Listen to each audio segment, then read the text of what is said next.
So it's much more than just a qualification. What it means is, yes, having that qualification is just the beginning of practice, being a therapist. Yes. But it goes well beyond that. It's all the learning, the development. Welcome to our podcast. Today we're going to be talking about what makes therapy work. I've got a very special team with me today, and we're going to explore what does it mean to have a good therapist, what does it mean to be a good therapist, and what are some of the qualities of a good therapist. Phew. So guys, we can dive into something very meaningful, and I know there's been a lot of anticipation. And what we're going to be exploring and discussing is what makes therapy work, something that we reflect on often. And I just want to kick off by saying it's a great privilege for me to be having the discussion and to be part of the discussion with you, Sine, Monique, Marizaan. You are senior psychologists, very experienced. So to be able to have this kind of discussion, I'm really looking forward to it. Mm-hmm. So we're going to break it down into 3 areas, just 3 themes. What does it mean to have a good therapist? What does it mean to be a good therapist? And what are some of the qualities of a good or meaningful therapist? So let's just kick off. Let's explore the first theme, which is, what does it mean to have a good therapist? So what are your thoughts?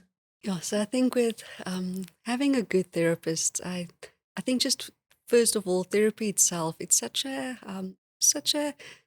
vulnerable space, and I think a big part of that is the safety in the therapeutic relationship, and that creates that's one of the big starting points is creating safety and creating closeness. In a therapeutic relationship. Yeah, what do you? So that a client experiences feeling safe, Yes. contained, that they're able to express and talk about what they're experiencing, what's concerning or troubling them, but that freedom and being able to really talk and know that one is safe, contained.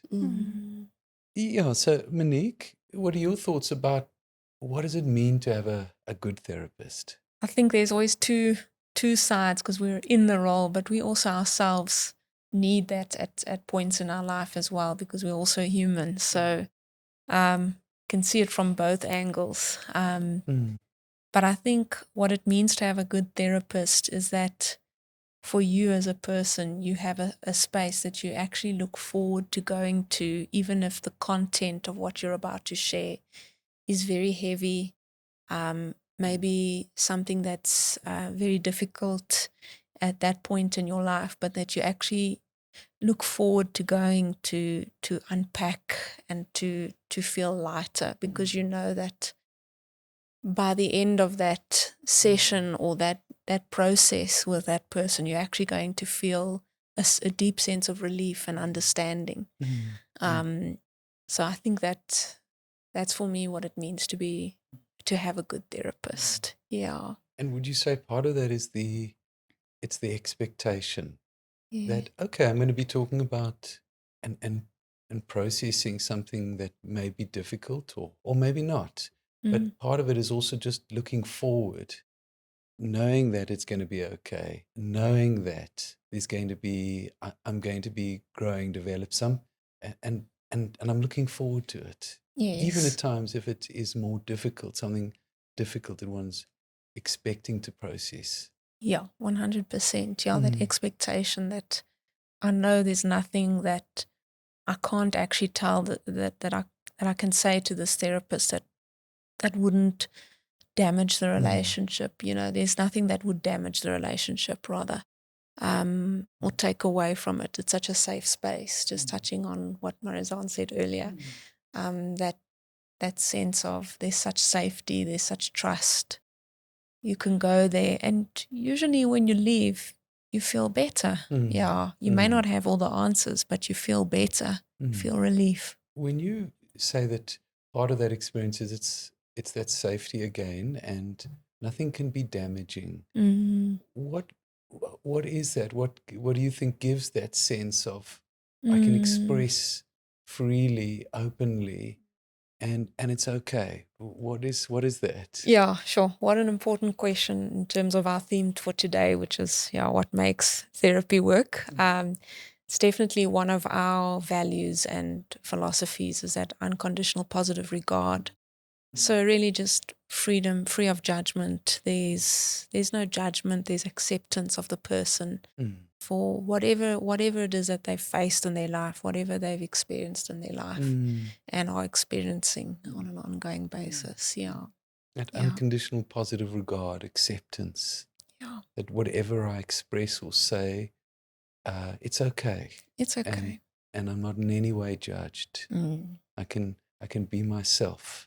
We don't experience that socially, which is another part of our roles. We're not engaging in a social way, which actually allows for that freedom of judgment as well in our role. Sine, for you, what are your thoughts about what does it mean to have a good therapist? I think I go with what Marizaan and Monique have shared.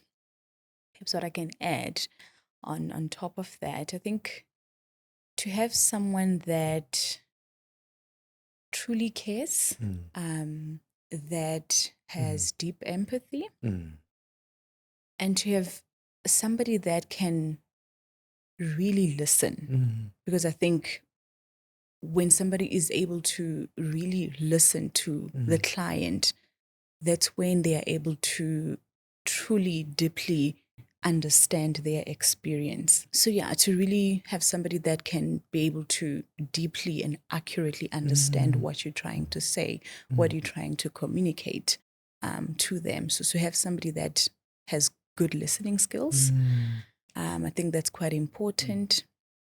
I think somebody who's also congruent. I think that's also a big part of it.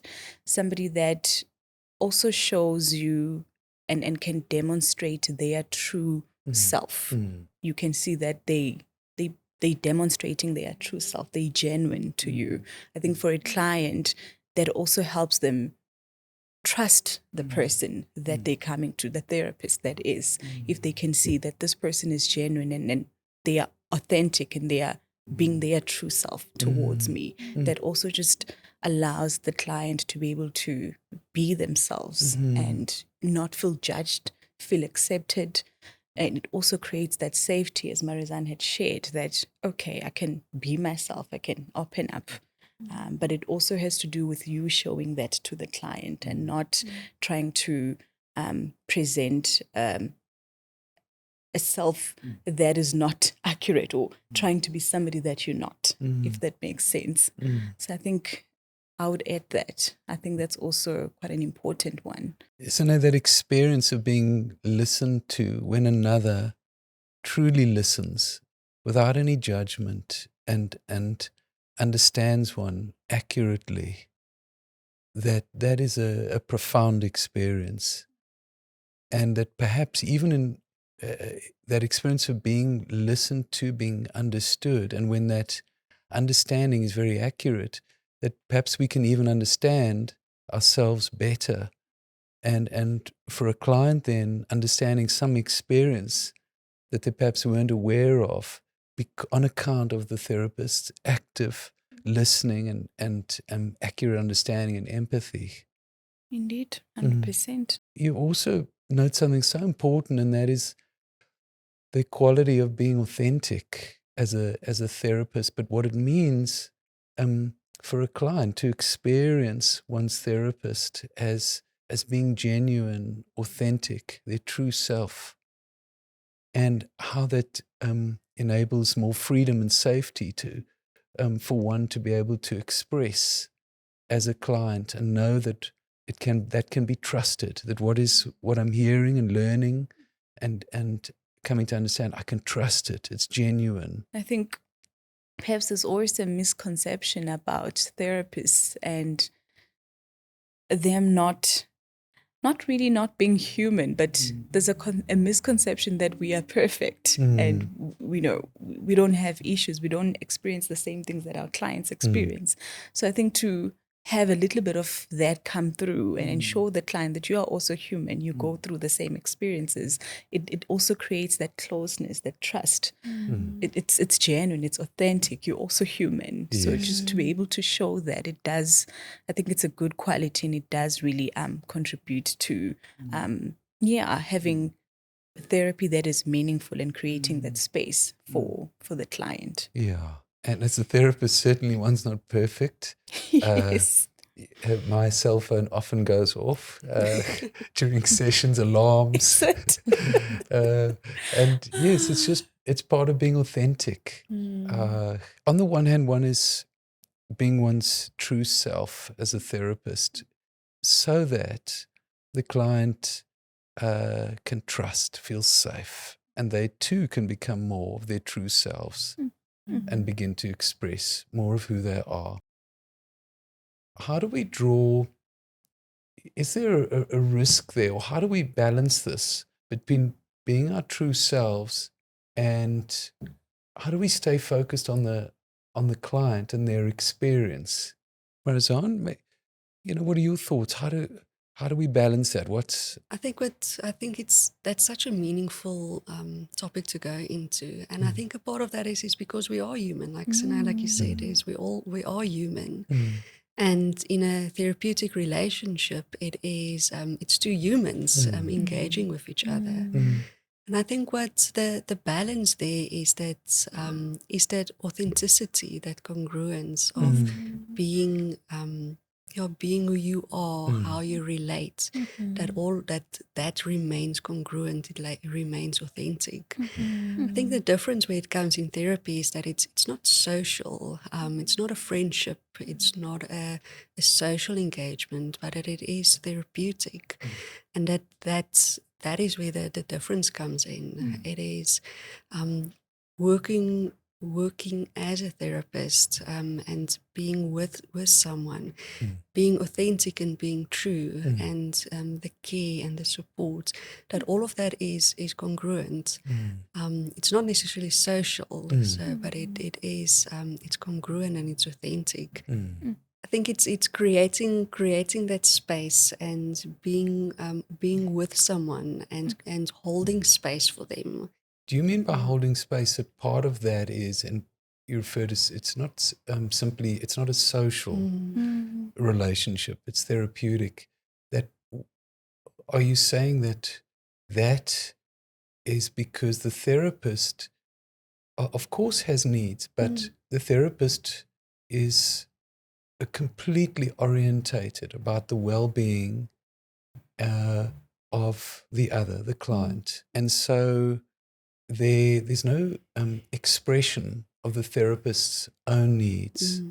That one is completely person-centered. That all else is put to the side, and so that one is focused on the client and their well-being, and expressing that in a very genuine, authentic way.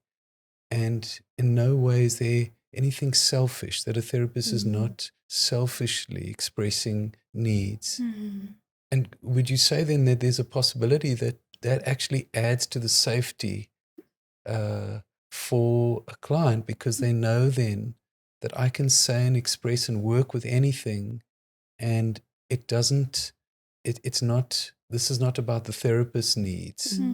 This is truly my well-being, my best interests, and someone is standing for me and facilitating and helping me. Yeah, it's really not.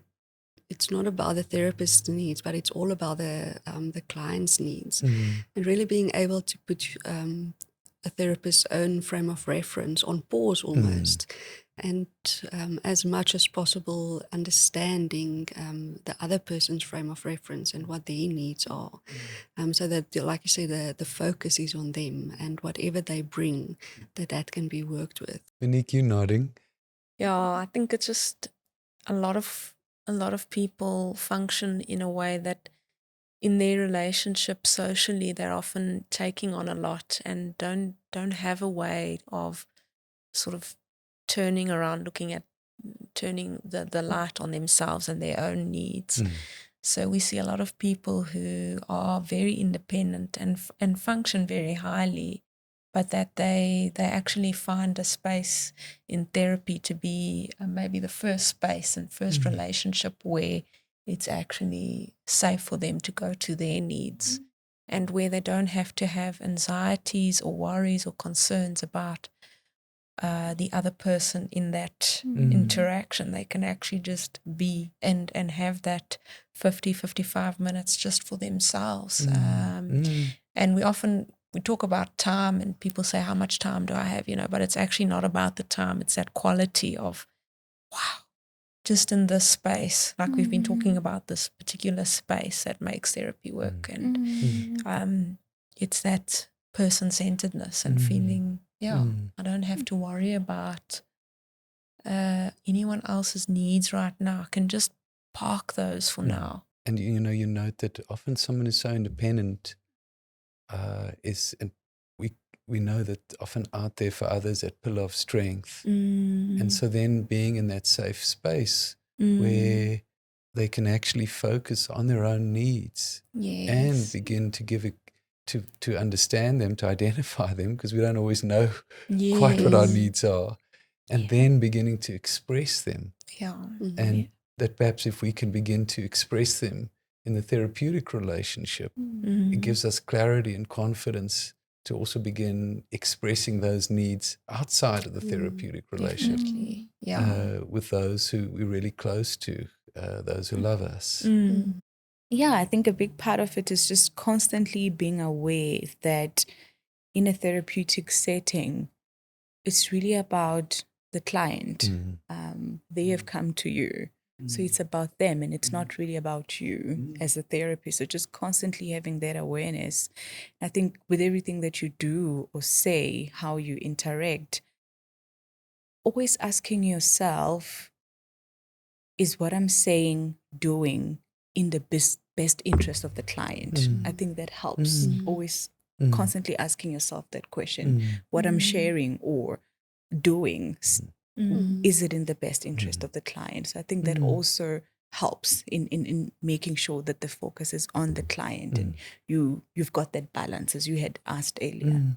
And how would you say the client registers that? What is that? Why is that important for the client? And how do you think they experience that? Sure. I think as Monique had shared, oftentimes clients that do come to see us, they often find it difficult to have their needs met in different relationships in their lives, whether with family, with colleagues, romantic relationships. So oftentimes that's why they're there, because they feel like I never get a space to just fully be me, just express my needs and have them be met without any condition or anything like that. So I think when the client can actually feel that you're making it about them and the focus is on them, that helps in just making them trust the process and feel safe and be able to work through whatever that they need to work through. As a therapist, one can see a whole lot of different areas that one may want to assist with. But where does the client's own emphasis on the difficulty, and where does that come in having a good therapist? What you say now, it makes me think of a joke that you go to therapy with one problem and then you go out with 10 more. But just joking with that. Yeah. But with that, I think that is such an important part because it's about what the person coming for therapy, what their needs are, what they see as the difficulty. And that is also how come it's, if a therapist can be in the client's frame of reference, really being able to understand them, what they see as their difficulty and what they see as their needs, that can be the focus, and that really becomes a spotlight in therapy. And that almost becomes the part that's focused on. Because there can always be extra things and all extra things that can be done and can be looked at. But if all of those things are done, but the nodal point, the most important part of why someone came for therapy is not the focus point, then usually there's not as much relief. So I think with that's a very important part in therapy, really understanding what is the difficulty, what is the area that a client wants to work on, and that really becomes the spotlight. It becomes the focal point of that, and to really work in assisting with that. So to know that your therapist is paying careful attention to what you're saying the problem is and what you're requesting help with, and knowing that that's what your therapist is focused on, that they're not moving to something else necessarily that isn't related or not directly related, that they really are hearing you and staying with that and helping you resolve that. And that is deeply meaningful and important. Monique, how do you see this? Yeah, I think it's so important. I echo what you say there, the importance of that's where the person-centeredness comes in again, is being able to express what I feel the nodal point is as a client or a patient, and not necessarily what the therapist, the all-knowing therapist with the questionnaire sitting there writing and thinking. Got an image of Freud in my head now, but yeah. So actually now that we use tablets. That you can actually feel, okay, I'm putting forth what I believe are the symptoms or the difficulties, but it does require that therapist to be two kinds of sort of processing the level of how the client is articulating it, and then also on a formulation level, going, is there something else that all these things put together can actually point to that is not in the client's awareness, but is actually based on what they're saying, is underlying all of it.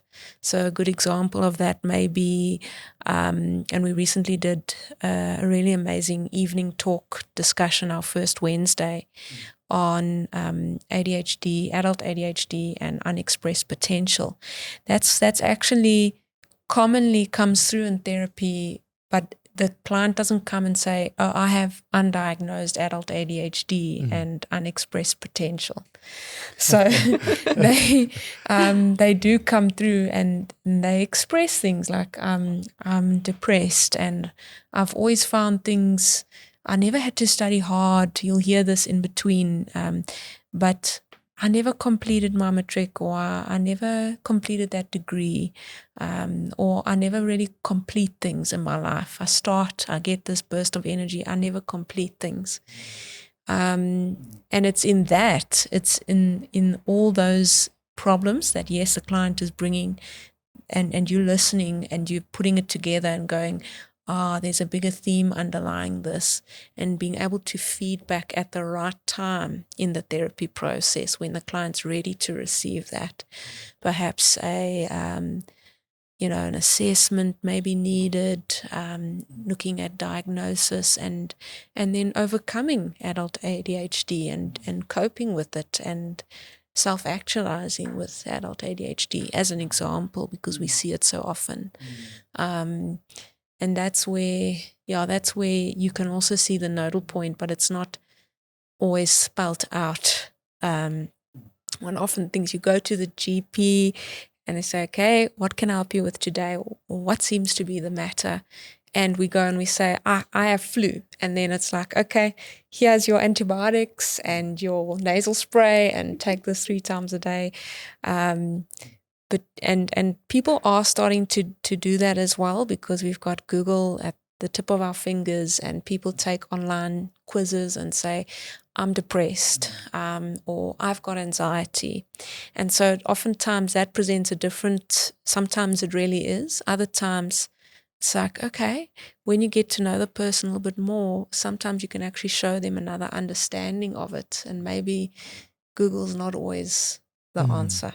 So there's a balance here. Yes. By paying careful attention, when you know your therapist, paying careful attention to what you're needing help with, that doesn't mean that you want your therapist to, and your therapist just agrees or necessarily goes with where it's where they have some experience or knowledge.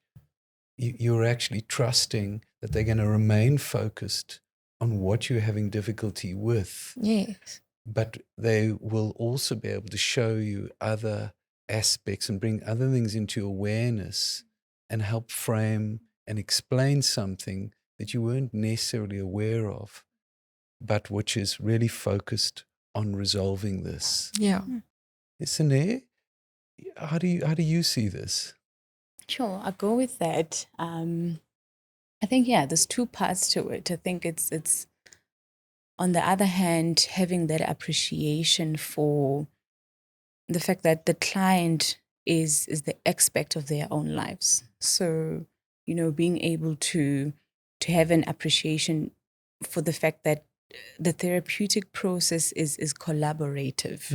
So it's never you, the expert, knowing more about the client. So having that appreciation and working with the client and paying attention to what they feel is the nodal point. I think that's important, and it really does bring trust as well in the therapeutic relationship. But I think on the other hand as well, I think it's also important to be able to show the client what they may not be able to see at that point in time, but also doing that where having timing about it.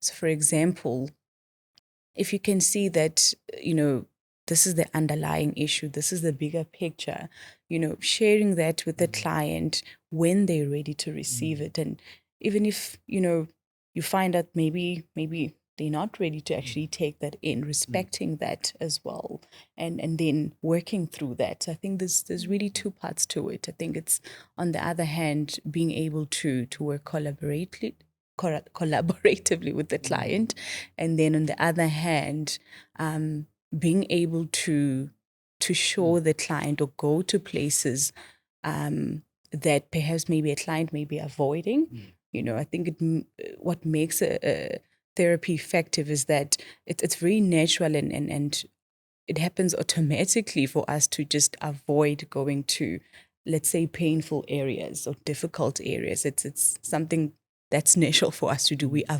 tend to avoid. So you want to be able to have a therapist that can be able to go there in those painful areas. I think that's what makes therapy work. That's what makes a good therapist, someone that will be able to go there when the timing is right, but also when the relationship has been established and the client can be able to take that. What you express is so important, that for a client to know that my therapist is in there with me. We're doing this together. Yes. We're working at it as a team, conjointly, and we're figuring this out.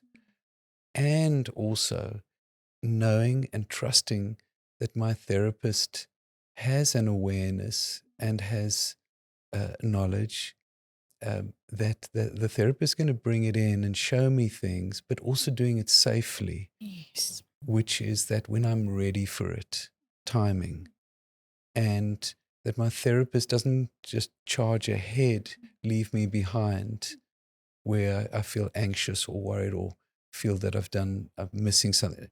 That I also know that my therapist is bringing things into my awareness when I'm ready, and so that I know that I'm not overwhelmed. And when I experience that we're doing it together, and my therapist is mindful of the pace and timing and sensitive to what we're working with, that creates safety. And I know my therapist has got it in one way, but on the other, we're working at this together, and I'll go and do my work and trying and things in my family, with my friends. I'm going to go and do all of this. And I know that we're building something together. We're working at this, and my therapist staying really focused on whatever it is helping me resolve that issue, and doing it in a way with the right pace, the right timing. Indeed. Yes. Perhaps we could just at this point also now reflect on, and we've begun touching on it, the what does it mean to be a good therapist? We've touched on it, and we've been looking at what does that mean for a client? How does a client experience that?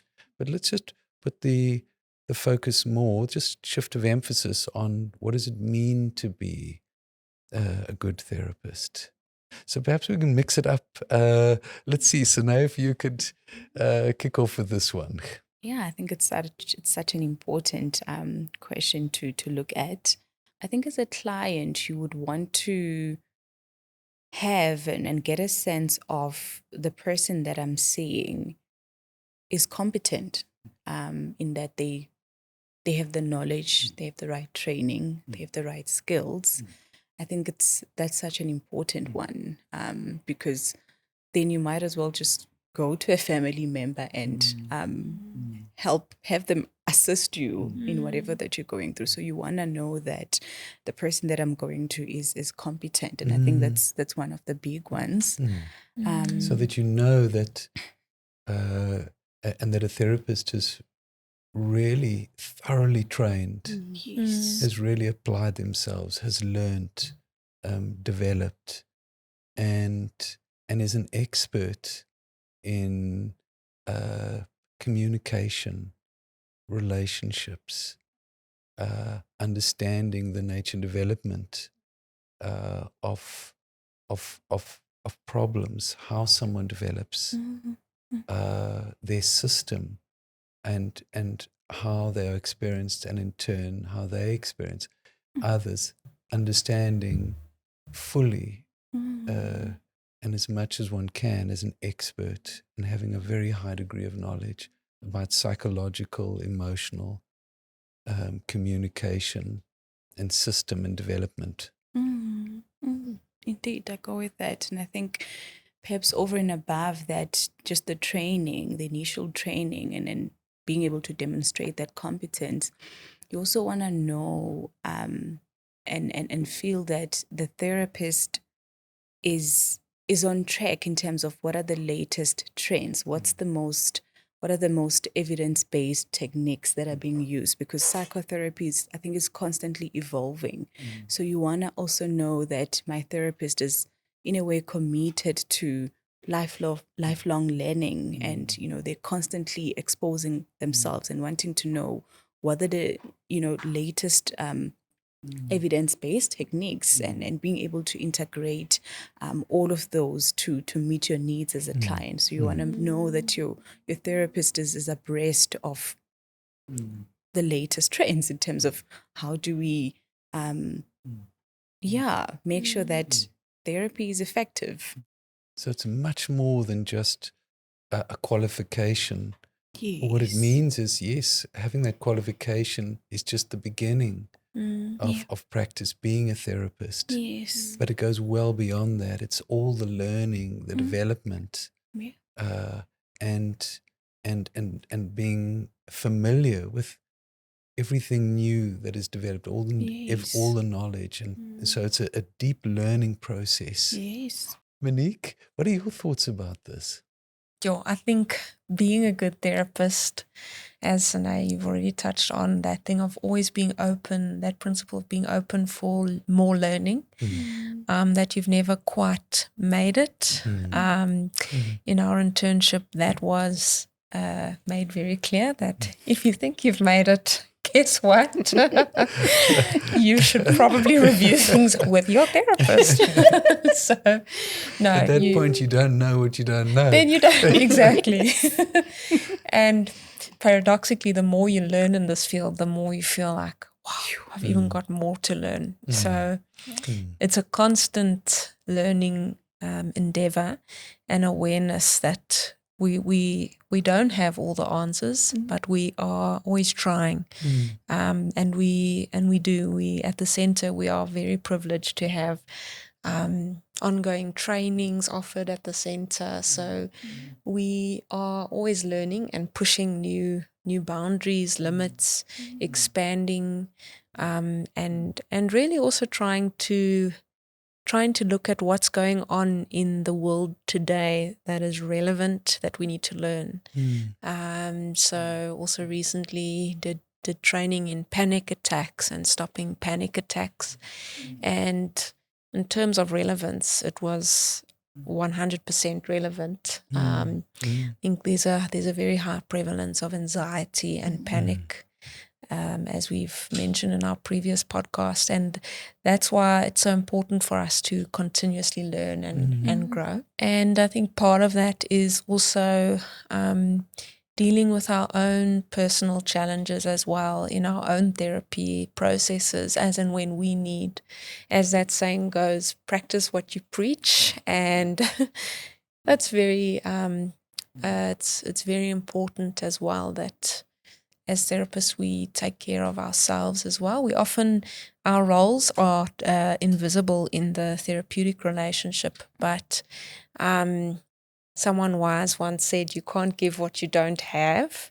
When I say someone wise, I mean Nadine, our practice development manager, just to make it clear. So she said that, and it's so true. We can't give what we don't have. So we need that support. We need to take care of ourselves so that when we show up for the client, we are fully there for the client. And we actually believe in what we are doing and saying, because we've experienced it. Yes, There's a lot you've said there. Part of it is that you said that this learning, and you reflect on the learning and development and the panic attacks, that came from an understanding where and how to treat in a new way or with an additional way. It really comes from actually communicating, talking about therapy. It's not only attending CPD, it's more perhaps a culture of learning, whereas a therapist, an effective therapist, is continually communicating, expressing, articulating around aspects of therapy and hearing and receiving, such that we're always then able to think about therapy development in ways that are meaningful, constantly developing. So a culture of learning in an ongoing way. You've also expressed, yes, a therapist can't say one thing and be another. So we can't just turn on the machine and then turn off the machine and home time.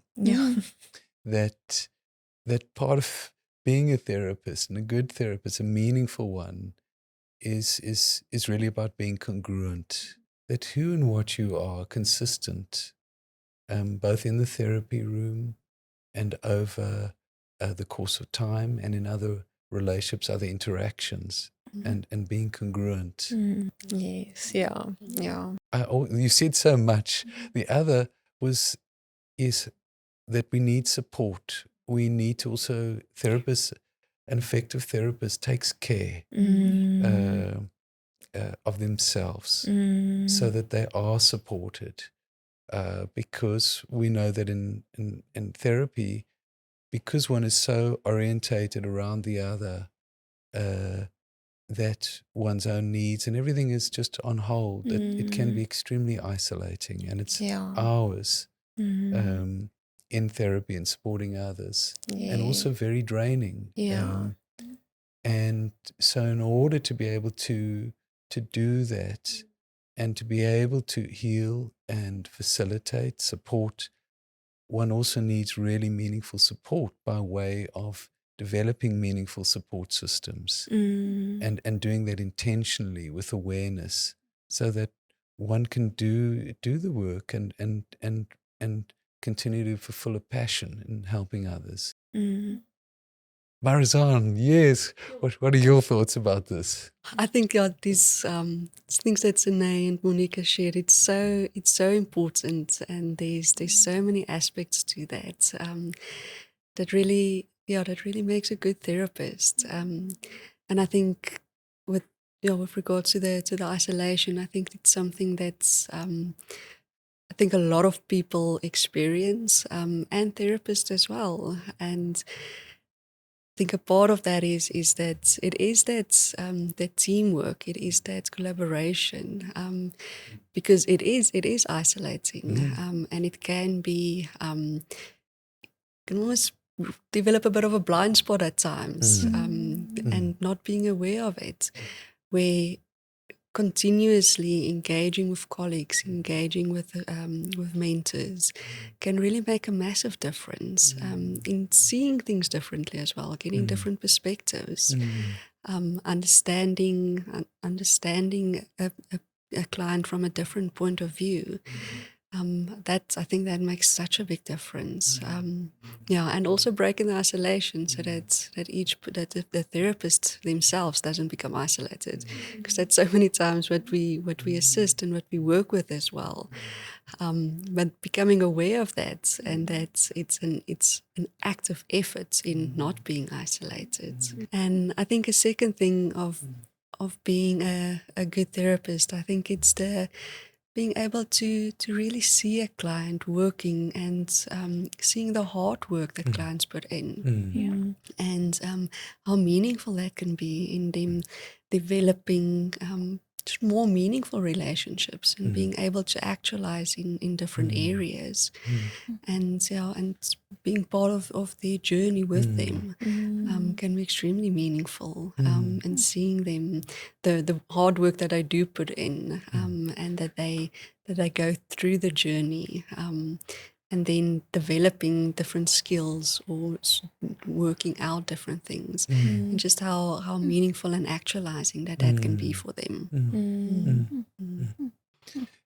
You draw a very important distinction here, where you're talking about the importance, just in the beginning, around isolation.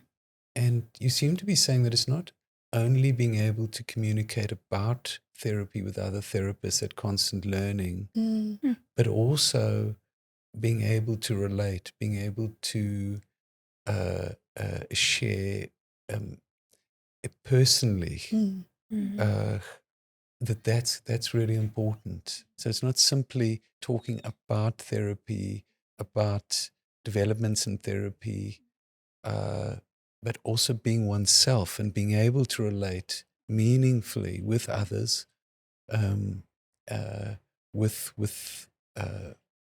one has an opportunity of being in a team, being able to relate, connect. And I go with that. I think it's the isolation. It's such an important part, but it's not just talking about therapy and new approaches. That's a big part as well, but it's also connecting on a personal level, and almost living or being connected, having those meaningful connections, both personally, but then also as a professional, because you actually can't split those two, because you're one person, and it's living that. In a sense, that psychotherapist being, not simply doing, but really being, a psychotherapist being, and very congruently expressed in different areas of one's life.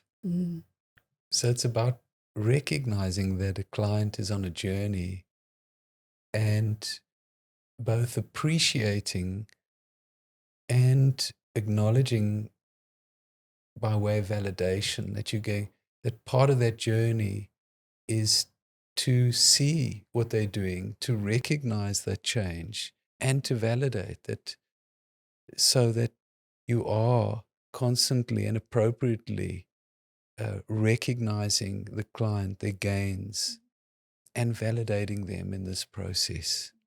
Yeah, I think it's oftentimes people don't hear the feedback of how they are developing or growing emotionally and psychologically, because those that are that see them every day maybe don't notice those subtle changes. But with us seeing the client here and there once a week and over time, you can really tell when somebody's really making meaningful gains and developing a lot of understanding of themselves and developing confidence, expressing needs more. You can see the freedom. Eventually, that's when it's, do you need me anymore? Just they really start to flourish. You beautifully expressed. Do they need me anymore? Yeah. Sure. Wow. Yeah. What are your thoughts here in terms of therapy, where someone is becoming increasingly confident, independent?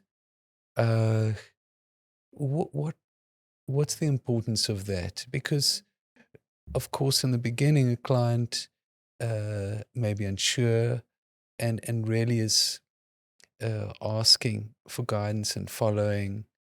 But later on, as they're becoming clear about their needs, becoming more confident, actualizing and establishing and expressing in ways that are meaningful for them, and they've now that sense of whatever that difficulty was is no longer. What does independence mean? And does that go to really the quality of a good therapist?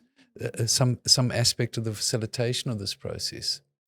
I definitely think so. I've often used the analogy of therapy, and when we think now what makes therapy work, is a client is almost taking a walk. Their life is a long walk or a journey, and they are, when they come to therapy, they're inviting you as the therapist to walk alongside them for a stretch of time along their journey. And it's not me as the therapist, but them as the traveler that decides sort of where they want to leave me at this point.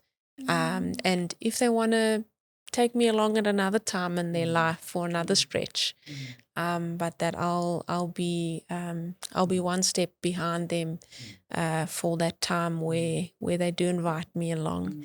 And when they're ready to go independently, that's, always call it like a pausing session, not that the therapy relationship, the therapeutic relationship doesn't end or disappear.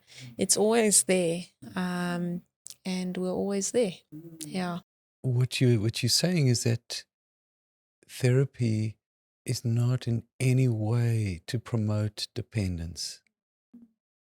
This is not a relationship for the therapist.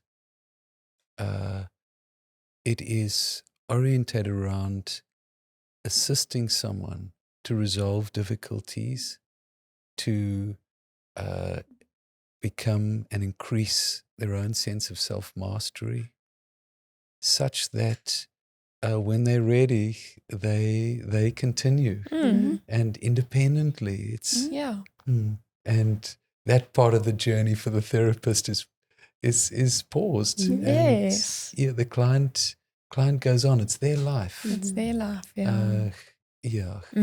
You were nodding, Sine. Yeah, I think it's just very important to really have a clear treatment plan, because psychotherapy is treatment. So I think that's also another part that's important, being able to have that clear treatment plan, be able to, in a way, communicate that to the client, and as a therapist, being able to monitor progress, give feedback, as you shared, Marizaan, being able to give that feedback and then show the client where they're at versus where they began. I think it's such an important thing to do.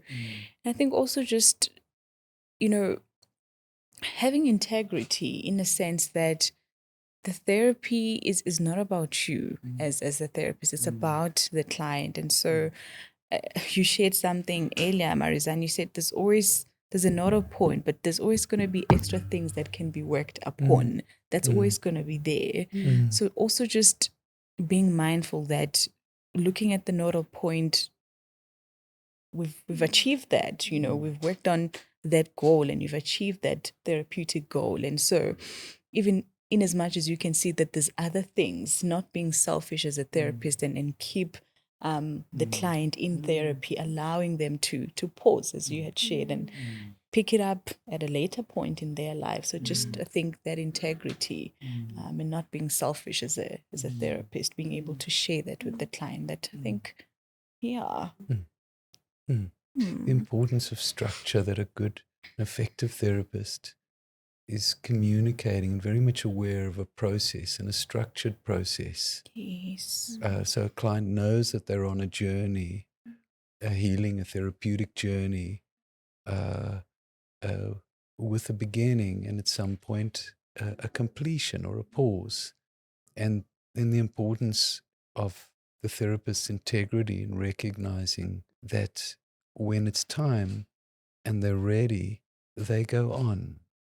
I want to add something, just I'm mindful of time, but I just want to spend a few minutes for us to be together and to discuss this is something of an opportunity. And so I want to just reflect on for a few minutes the third theme. Just what are the qualities of an effective and meaningful therapist? What are those qualities? So, Monique, if I could kick off there with you. Yeah. Yeah. I can feel this one's going to be more of an energizing because a lot of it has already been sort of touched on. So qualities, just top of my head, the sensitivity and empathy. So having very high sensitivity and empathy, accurate empathy. Yeah. What, Marizaan, what, let's add to that. What else? I think to add to that is the authenticity. So a therapist really being a psychotherapist, both in with the client and how they live as well. So I think the authenticity part is a very important part as well. So that capacity is, and the quality of being genuine, authentic, and being very congruent. Yes. Yes. Sine, what would you add there? I think two things. Just the UPR, so unconditional positive regard, being able to accept the client for who they are and where they're at in life. And I think going back to active listening, I think that's really a big one. So these are foundational core skills, really accurate empathy, being able to express that very authentically, congruently, and very much the lack of judgment, the real unconditional positive regard of the other. Phew, we've covered a lot, and yet we can there's so much more. Yeah, just for me, very meaningful to be able to discuss it with you. You're very experienced, and being able to just reflect on what makes therapy work. And as we've explored today, what does it mean to have a good therapist? What does it mean to be a good therapist? And some of the qualities of being a meaningful, a very effective therapist. Any just anything to add? Or I think it's just really enjoyable talking about therapy and talking about what it is to be a good therapist, to have a good therapist. I think it's very meaningful, and actually putting it into words and being able to do it together and doing it as a team is very meaningful. Yeah, I also really enjoyed it as well. I echo that, and looking today at what makes therapy effective, what makes it work. It's been very enjoyable, and looking forward to our next discussion. Yes. Yeah. I echo that as well. I think there's just so much more one can tap into, but I think it's been very meaningful to just look at this topic today and explore it together as a team, and just think through it all. Ongoing learning as well. So it's been meaningful.